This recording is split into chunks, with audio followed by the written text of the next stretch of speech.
राजस्थान में खारी नदी दो है। जो खारी नदी है राजस्थान में दो है। एक अरब सागरीय अपतंत्र,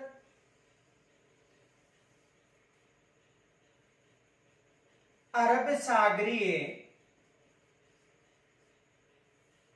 अपवाह तंत्र, एक तो अरब सागरीय अपतंत्र की नदी है और दूसरी बंगाल की खाड़ी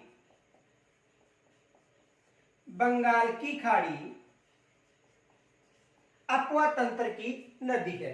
तो राजस्थान में जो खारी नदी है एक अरब सागरीय अपतंत्र में शामिल है और दूसरी बंगाल की खाड़ी के अपतंत्र में शामिल है। देखो अरब सागरीय जो अपतंत्र की जो नदी है,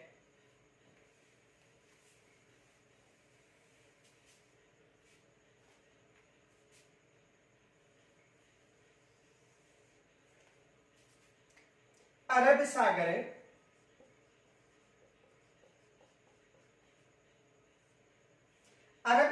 में जो अरब सागरीय जो खारी नदी है, देखो ये जो क्षेत्र है खंबात की खाड़ी है, खंबात की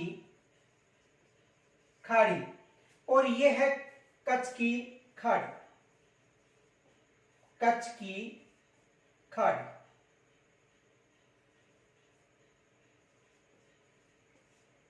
यानी कच्छ की खाड़ी और खंबात की खाड़ी अरब सागरीय क्षेत्र में है।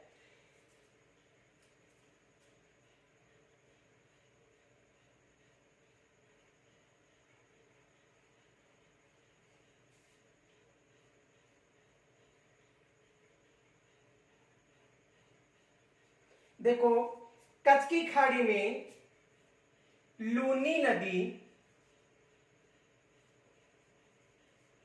अपना जल डालती है। जो कच्छ की खाड़ी है यानी अरब सागर, उसमें कौन सी नदी जल डालती है? लूनी, प्रमुख नदी है पश्चिमी राजस्थान की। और इस लूनी की जो सहायक नदी है वो है जवाई।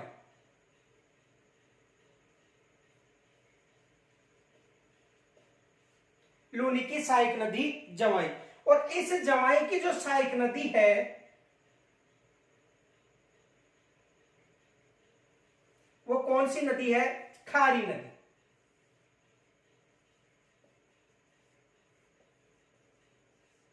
देखो खारी नदी किसकी सहायक नदी है? जवाई की सहायक नदी है। और जवाई किसकी सहायक नदी है? लूनी की सहायक नदी। तो जो खारी नदी है इसका जो उद्गम है शेरगांव की पहाड़ी, शेरगांव की पहाड़ी कहां पर है? सिरोही।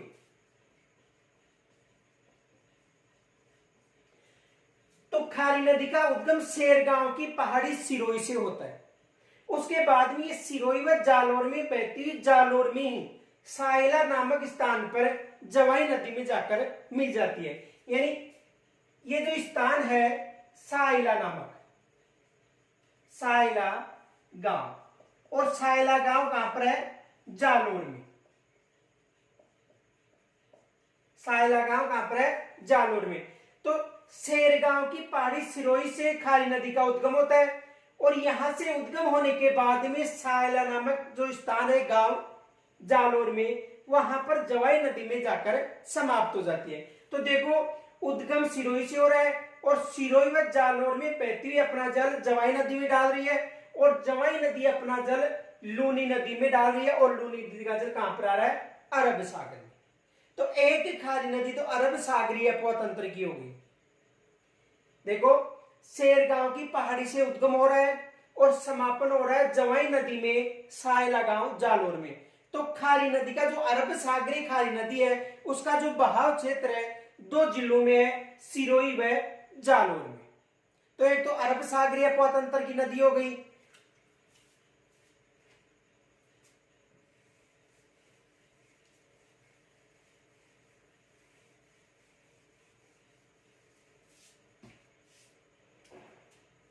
खारी नदी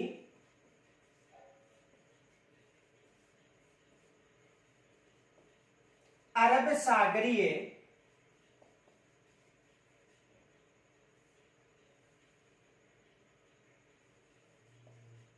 अपवा तंत्र, खारी नदी अरब सागरीय अपवा तंत्र। तो देखो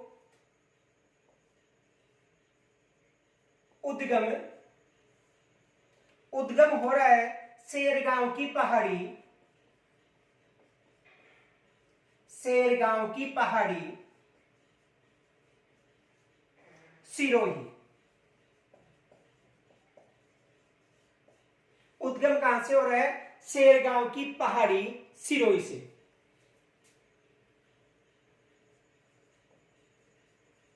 बहाव क्षेत्र,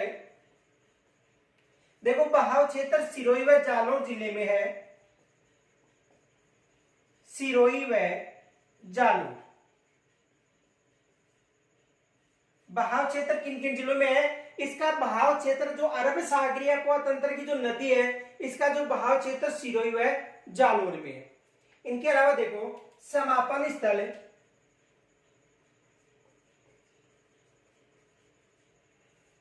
समापन है साइला गांव, जालोर में जवाई नदी, जवाई नदी। यानी इसका जो समापन स्थल है वो साइला गांव यानी जालोर में किस नदी में है? जवाई नदी। तो एक तो अरब सागरीय अपवा तंत्र की नदी है और दूसरी है बंगाल की खाड़ी के अपवा तंत्र की।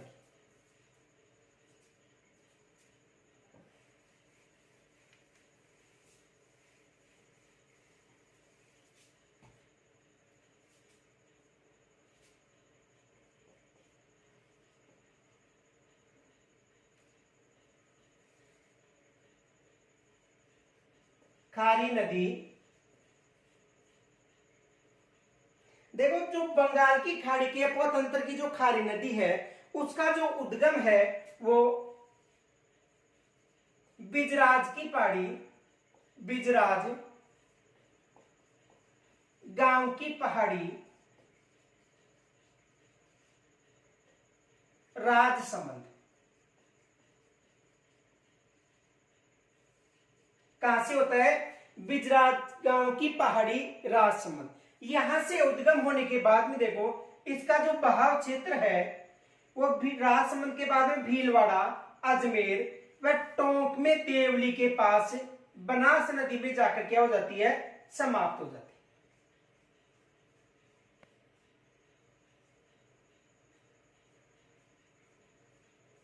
देखो उद्गम कहां से हो रहा है? बिजराज गांव की पहाड़ी कहां पर है? राजसमंद में।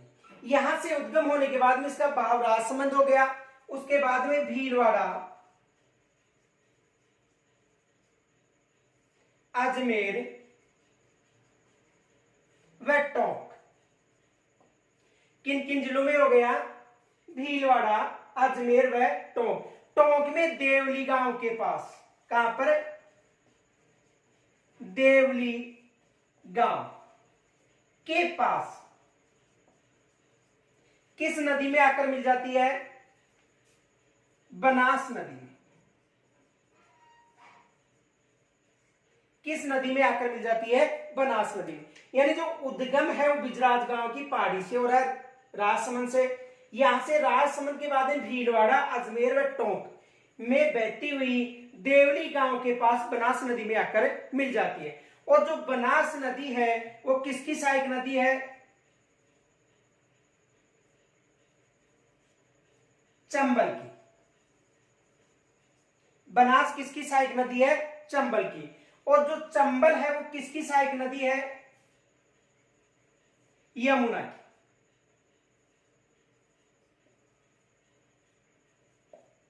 चंबल किसकी सहायक नदी है? यमुना की। और यमुना गंगा की सहायक नदी है और गंगा अपना जल कहां पर डाल रही है? बंगाल की खाड़ी में। तो एक नदी तो अरब सागरीय अपवा तंत्र की हो गई और दूसरी नदी किस अपवा तंत्र की हो गई? बंगाल की खाड़ी के अपवा तंत्र की।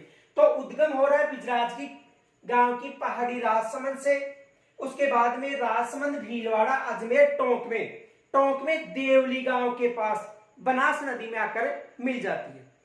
और उसके बाद में बनास नदी अपना जल चंबल में डालती है, चंबल यमुना में, और यमुना अपना जो जल है वो बंगाल की खाड़ी में डालती है। यहां तक स्क्रीनशॉट ले सकते हो।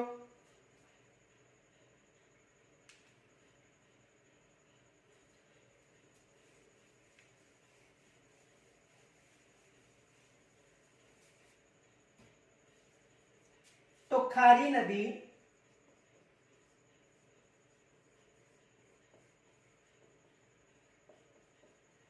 बंगाल की खाड़ी का अपवा तंत्र, यानी एक खारी नदी अरब सागरीय अपवा तंत्र की हो गई और दूसरी खारी नदी किस अपवा तंत्र की हो गई, बंगाल की खाड़ी के अपवा तंत्र। तो देखो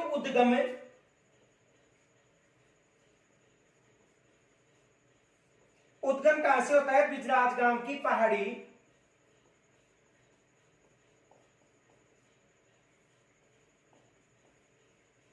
बिजराजगांव की पहाड़ी,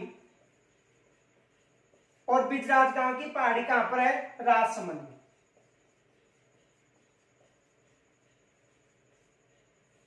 बिजराजगांव की पहाड़ी राजसमंद से। इसका जो बहाव क्षेत्र है,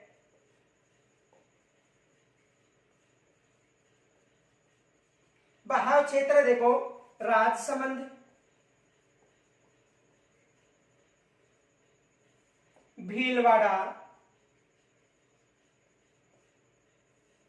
अजमेर व टोंक। इसका जो बहाव क्षेत्र है वो राजसमंद, भीलवाड़ा, अजमेर व टोंक। इनके अलावा देखो इसका समापन स्थल है देवली गांव के पास, देवली गांव के पास बनास नदी। तो इसका जो समापन स्थल है वो कहां पर है, देवली गांव के पास बनास नदी। तो बिजराजगांव की पहाड़ी राजसमंद से उद्गम होता है, राजसमंद, भीलवाड़ा, अजमेर व टोंक में इसका भाव क्षेत्र है, और समापन होता है देवली गांव के पास, कहां पर, बनास नदी में। तो यहां तक स्क्रीनशॉट ले सकते हो।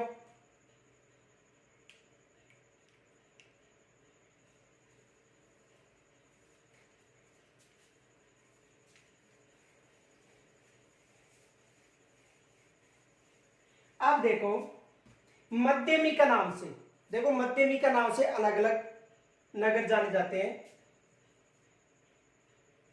मध्यमिका, देखो मध्यमिका का मतलब, देखो मध्य नगर या मध्य नगरी नागौर को कहा जाता है। मध्य नगरी किसको कहा जाता है, नागौर को, क्योंकि राजस्थान की लंबाई व चौड़ाई दोनों का जो मध्य केंद्र है वो किसे माना जाता है, नागौर का। और मध्यमिका किसे कहा जाता है, चित्तौड़गढ़ को। यानी देखो मध्य नगरी पूछे तो मध्य नगरी किसे बताना है, नागौर को, ये विशेष याद रखना। और यदि मध्यमिका की बात करें तो मध्यमिका किसे बताना है, चित्तौड़ को। देखो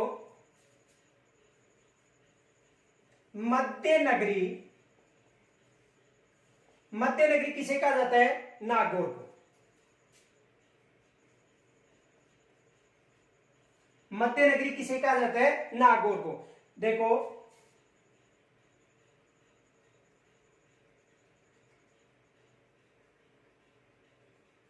ये राजस्थान हो गया। अब राजस्थान में यदि ये लंबाई हो गई और ये राजस्थान की क्या हो गई, चौड़ाई, तो यहां पर कौन सा जिला है, नागौर।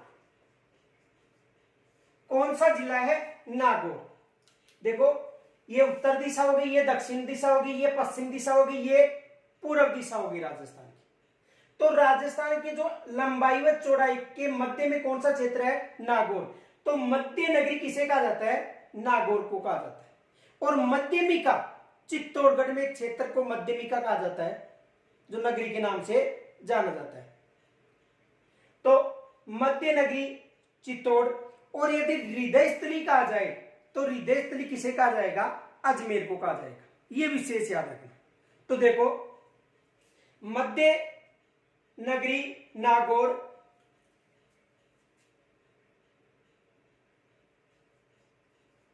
मध्यमिका,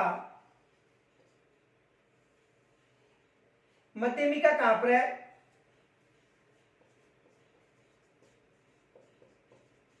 चित्तौड़गढ़ में। मध्यमिका कहां पर है? चित्तौड़गढ़ में।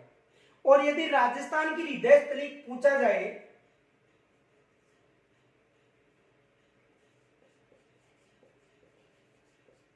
राजस्थान की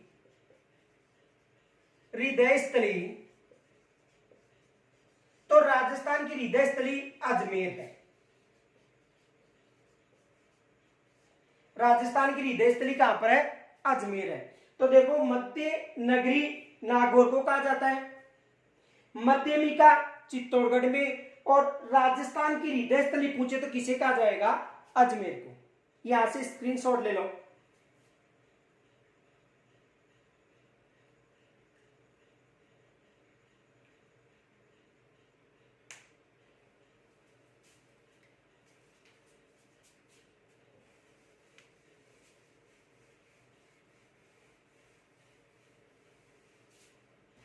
देखो, खेलगांव, यदि खेलगांव की बात करें तो राष्ट्रीय स्तर का जो प्रथम खेलगांव है वो जेरोली अलवर में है। यानी राष्ट्रीय स्तर का जो प्रथम खेल गांव है वो कहां पर है? जरौली अलवर। और यदि खेल स्कूल की बात करें तो खेल स्कूल कहां पर है? कोठियारी सीकर में। और यदि शार्दुल खेल विद्यालय की बात करें तो कहां पर बता रहा है? बीकानेर। ये विशेष याद रखना। तो प्रथम जो राष्ट्रीय खेल स्कूल है वो कहां पर है? जरौली अलवर में। और यदि खेल स्कूल की बात करें तो कोठियारी सीकर में बताना है। देखो, राष्ट्रीय स्तर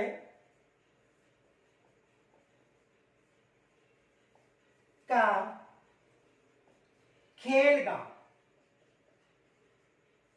राष्ट्रीय स्तर का जो खेल गांव है वो कहां पर है? जेरोली अलवर। यदि राष्ट्रीय स्तर का जो खेल गांव पूछा जाए तो कहां पर बताना है? जेरोली अलवर।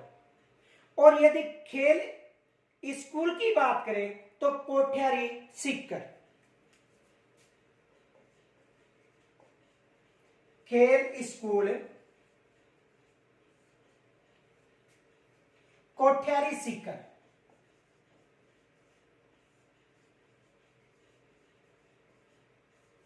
और शार्दुल खेल विद्यालय की बात करें तो बीकानेर।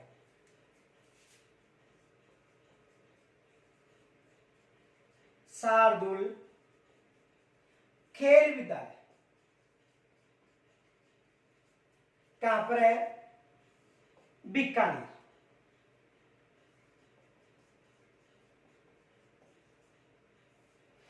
तो देखो, राष्ट्रीय स्तर का जो खेल गांव है वो जेरोली अलवर में है। और यदि खेल स्कूल की बात करें तो कोठियारी सीकर। और शार्दुल खेल विद्यालय की बात करें तो कहां पर बताना है? बीकानेर में बताना है। स्क्रीनशॉट ले लो।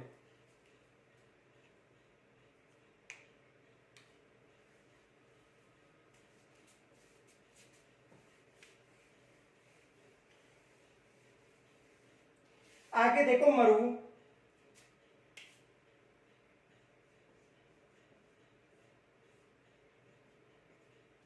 देखो, मरु उत्सव है वो जैसलमेर में मनाया जाता है। और मरु किसे कहा जाता है? जोधपुर को कहा जाता है। मरुस्थल का जो प्रवेश द्वार है वो भी किसे कहा जाता है? जोधपुर को। तो देखो, यदि मरु उत्सव पूछे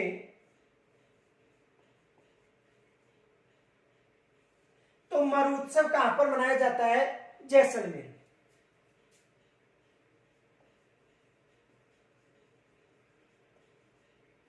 मरु उत्सव कहां पर मनाया जाता है? जैसलमेर में। यदि मरु के नाम से पूछे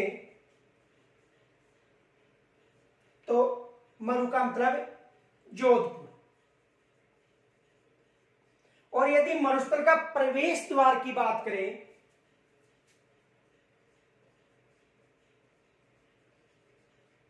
मरुस्थल का प्रवेश द्वार।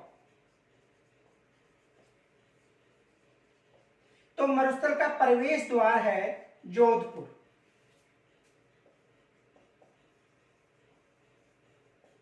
मरुस्थल का प्रवेश द्वार कहां पर है? जोधपुर।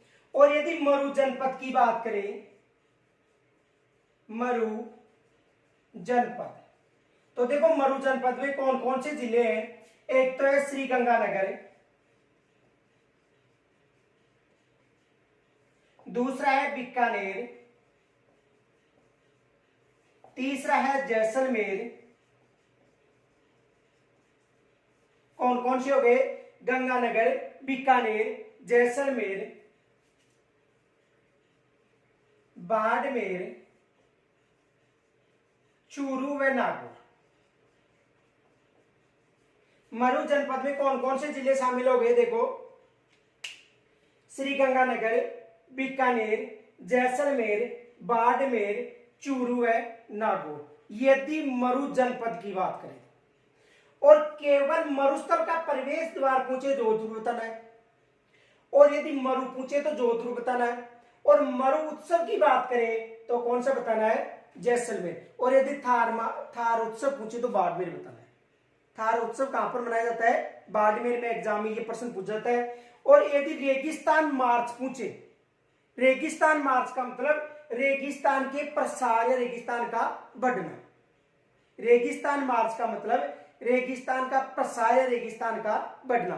देखो यहां से एग्जाम में प्रश्न आता है, मरु उत्सव कहां पर मनाया जाता है? जैसलमेर में। मरु जोधपुर को कहा जाता है। मरुस्थल का प्रवेश द्वार भी किसे कहा जाता है? जोधपुर। और यदि मरु जनपद की बात होती है तो श्रीगंगानगर, बीकानेर, जैसलमेर, बाड़मेर, चूरू व नागौर शामिल है। अब देखो यहां पर एग्जाम में प्रश्न बनता है,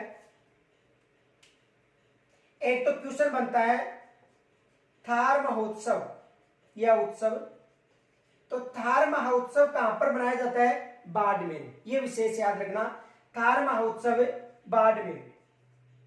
और दूसरा प्रश्न ये भी पूछा जाता है, रेगिस्तान मार्च।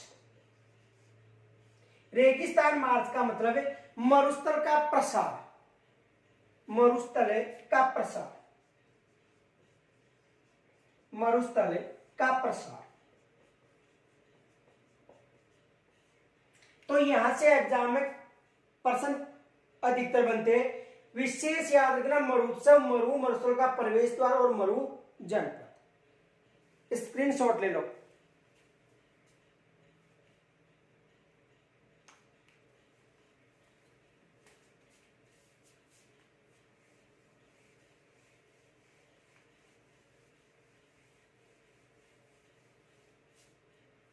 देखो एक कुंभलगढ़ के, जो कुंभलगढ़ है, यहां से अधिकतर प्रश्न बनता है। और कुंभलगढ़ से जो प्रश्न बनता है उसमें अधिकतर प्रश्न भी गलत होने की संभावना होती है। एक तो देखो वहां पर प्रश्न पूछा जाता है कुंभलगढ़ अभ्यारण्य। एक तो कौन सा प्रश्न आता है? कुंभलगढ़ अभ्यारण्य। और दूसरा जो प्रश्न बनता है वो बनता है कुंभलगढ़ दुर्ग। एक तो प्रश्न बनता है कुंभलगढ़ अभ्यारण्य और दूसरा बनता है कुंभलगढ़ दुर्ग। तो देखो जो कुंभलगढ़ अभ्यारण्य है वो है राजसमंद, एक तो राजसमंद में, दूसरा है पाली व उदयपुर। यानी राजसमंद, पाली व उदयपुर। हम किसकी चर्चा कर रहे हैं? कुंभलगढ़ अभ्यारण्य। और यदि कुंभलगढ़ दुर्ग की बात करें तो कुंभलगढ़ दुर्ग कहां पर है? राजसमंद। कुंभलगढ़ दुर्ग कहां पर है? राजसमंद में। तो यहां से एग्जाम में प्रश्न बनता है। अब देखो एग्जाम में, यानी कुंभलगढ़ जो अभ्यारण्य है वो राजसमंद, पाली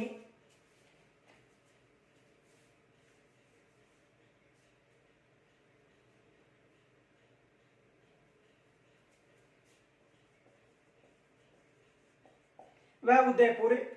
कुंभलगढ़ अभ्यारण्य कहां पर है? राजसमंद। अब देखो यहां से एग्जाम में प्रश्न क्या बनता है? प्रश्न ये बनता है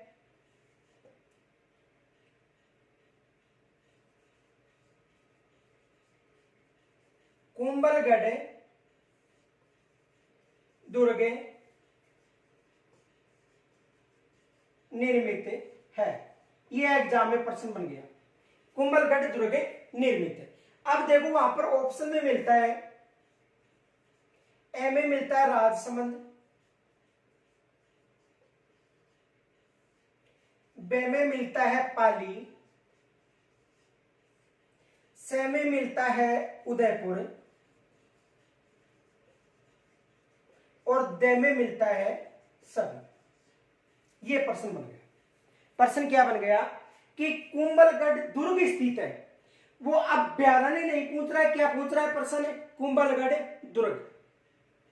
वो अभ्यारण्य नहीं पूछ रहा, क्या पूछ रहा है? कुंभलगढ़ दुर्ग। और अधिकतर क्या करते हैं? अभ्यारण्य समझकर राजसमंद, पाली व उदयपुर यानी उपयुक्त सभी, और प्रश्न क्या हो जाता है? गलत हो जाता है।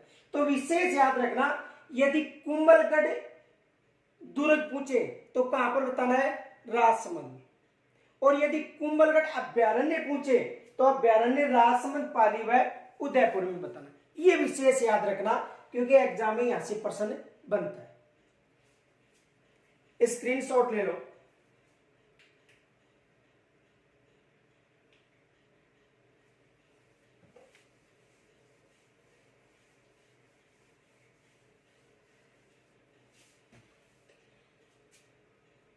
देखो 8 का महत्व, यानी 8 एक तो आंतरिक जिले हैं राजस्थान के,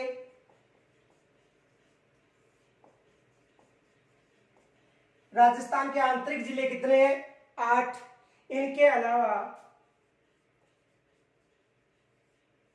पाली के साथ कितने जिलों की सीमा स्पर्श होती है? 8 की, यानी 8 आंतरिक जिले हैं। इनके अलावा पाली के साथ भी कितने जिलों की सीमा स्पर्श होती है? 8 जिलों की सीमा स्पर्श होती है। तो आंतरिक जिले पूछे कितने बताने? 8 बताने। और पाली के साथ कितने जिलों की सीमा स्पर्श होती है? 7 की। इनके अलावा देखो राजस्थान के 2 ऐसे जिले हैं जिनकी सीमा 7-7 जिलों को स्पर्श करती है, जयपुर व नागौर।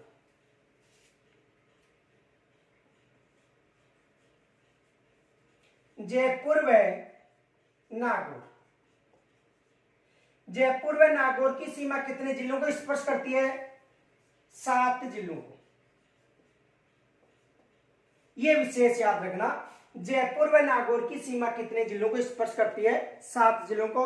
और आंतरिक जिले कितने हो गए? 8। और पाली के साथ भी कितने जिलों की सीमा स्पर्श होती है? 8 की। स्क्रीनशॉट ले लो।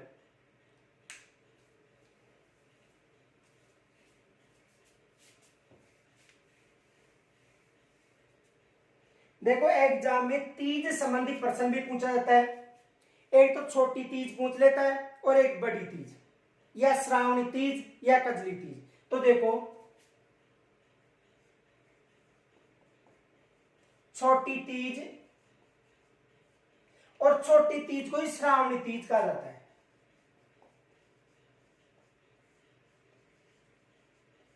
छोटी तीज को क्या कहा जाता है? श्रावण तीज कहा जाता है। दूसरा बड़ी तीज, और जो बड़ी तीज है उसे कजली तीज,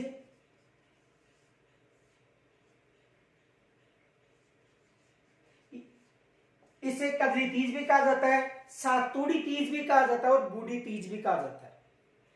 छोटी तीज श्रावण तीज कहा जाता है, श्रावण माह में मनाई जाती है।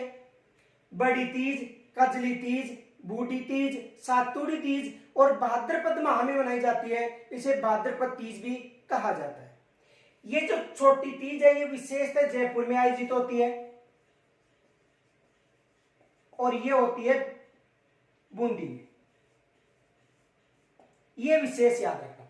जो छोटी तीज है, छोटी तीज को श्रावणी तीज कहा जाता है और जयपुर में आयोजित होता है। बड़ी तीज को कजली तीज कहा जाता है और कहां पर आयोजित होती है? बूंदी में। बड़ी तीज को भाद्रपद कृष्णा तृतीया को मनाया जाता है और इसे श्रावण शुक्ल तृतीया को मनाया जाता है। देखो ये तो कब मनाई जाती है, श्रावण शुक्ल तृतीया, और ये मनाई जाती है भाद्रपद कृष्ण तृतीया। देखो छोटी तीज यानी श्रावण माह की तृतीया को मनाई जाती है, विशेषतः जयपुर में। वैसे तो राजस्थान, संपूर्ण राजस्थान मनाता है, लेकिन विशेष कहां पर, जयपुर में उत्सव के रूप में। और जो बड़ी तीज है जिसे कजली तीज भी कहा जाता है, कहां पर, बूंदी में, और ये भाद्रपद कृष्ण तृतीया को मनाई जाती है। देखो इसे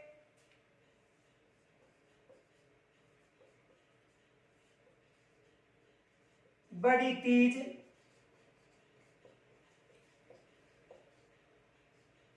सातुड़ी तीज,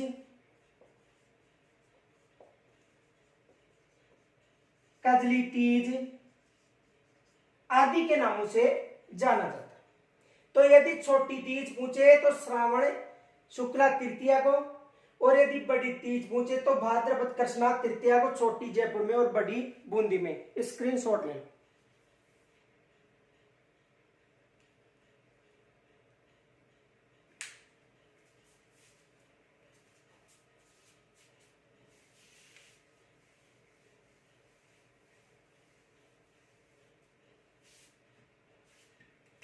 देखो कालीबंगा सभ्यता हनुमानगढ़ में,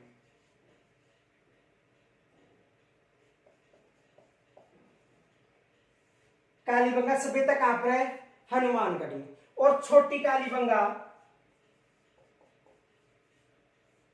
छोटी कालीबंगा, छोटी कालीबंगा कहां पर है, सौती बीकानेर में, सौती बीकानेर। तो कालीबंगा सभ्यता कहां पर है, हनुमानगढ़ में, और छोटी कालीबंगा सभ्यता कहां पर है, सौती बीकानेर में। इनके अलावा देखो यदि राजस्थान में विजय स्तंभ की बात करें तो राजस्थान में विजय स्तंभ कितने, 2।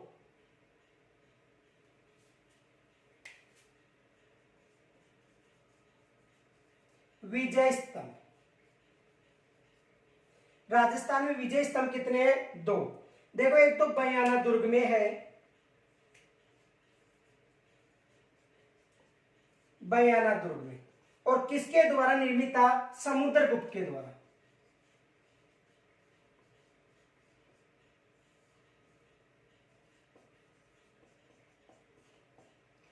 और दूसरा कहां पर है, चित्तौड़गढ़ में,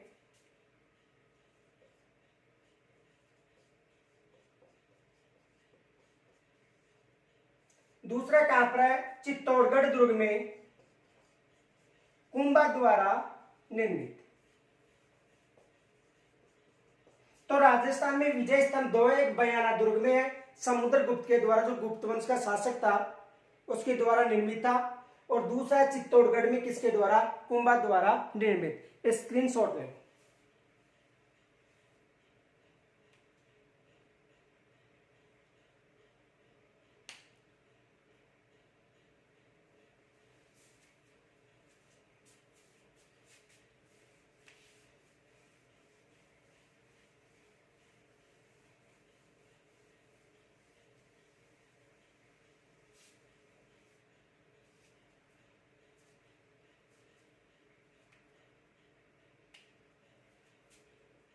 देखो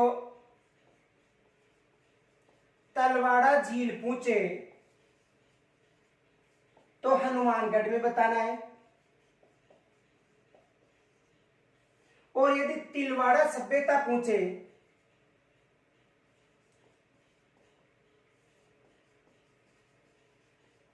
तो तिलवाड़ा सभ्यता कहां पर बतानी है, बाड़मेर। यदि तलवाड़ा झील पूछे तो तलवाड़ा झील कहां पर बताना है हनुमानगढ़ में, यानी गग्गर नदी के तट पर विकसित है।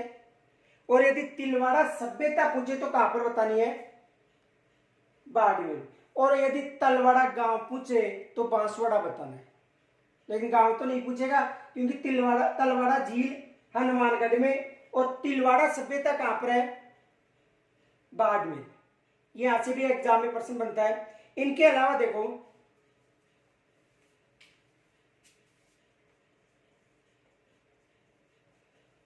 बालातल सभ्यता उदयपुर, बालातल सभ्यता कहां पर है, उदयपुर में। और यदि बालादुर की बात करें तो बालादुर कहां पर बताना है, अलवर में। यानी बालातल सभ्यता उदयपुर में, और यदि बालादुर्ग बताए तो कहां पर बताना है, अलवर में।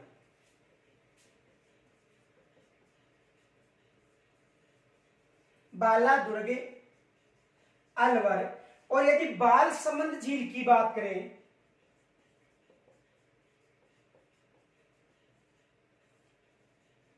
बाल समंद झील तो कहां पर बतानी है,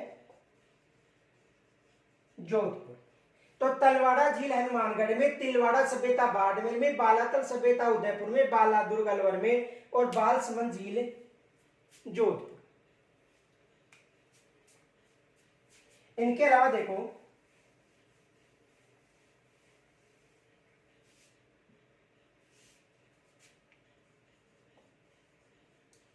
केवलादेव गना पक्षी अभ्यारण्य कहां पर है, भरतपुर में। और केवला देवी अभ्यारण्य पूछे,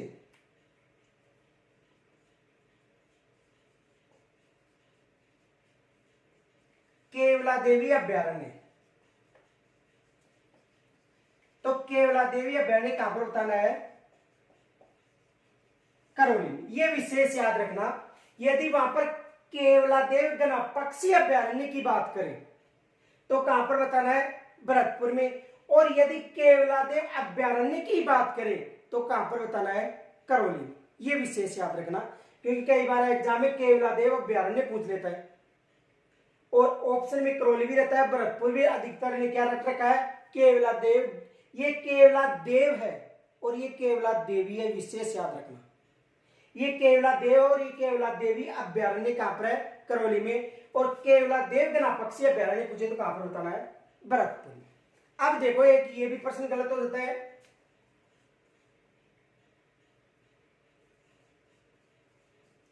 इंदिरा गांधी नहर परियोजना, ये पश्चिमी राजस्थान में, जो पश्चिमी राजस्थान के जिले हैं, जो सीमावर्ती जिले, यानी इंदिरा गांधी नहर परियोजना पश्चिमी राजस्थान के जो सीमावर्ती जिले, गंगानगर, बीकानेर, हनुमानगढ़, जैसलमेर, बाड़मेर, जालौर, उन क्षेत्र में कौन सी नहर है, इंदिरा गांधी नहर परियोजना। और यदि इंदिरा गांधी नहर ही पूछे तो कहां पर बतानी है, सवाई माधोपुर। यह विशेष याद रखना। यदि इंदिरा गांधी नहर परियोजना की बात करें तो इंदिरा गांधी नहर परियोजना पश्चिमी राजस्थान की हो गई, और केवल इंदिरा गांधी नहर की बात करें तो कहां पर है, सवाई माधोपुर। यह विशेष याद रखना। तो देखो केवलादेव और केवलादेवी में विशेष अंतर, यहां से एग्जाम में प्रश्न भी बनता है। इनके अलावा इंदिरा गांधी नहर परियोजना और इंदिरा गांधी नहर सवाई माधोपुर। तो यहां तक के अधिकतर ये जो कंफ्यूज की जो शब्द है, यहां से एग्जाम में प्रश्न बनते हैं। यहां तक यदि कोई समस्या हो तो कमेंट्स के द्वारा जरूर बताना। धन्यवाद।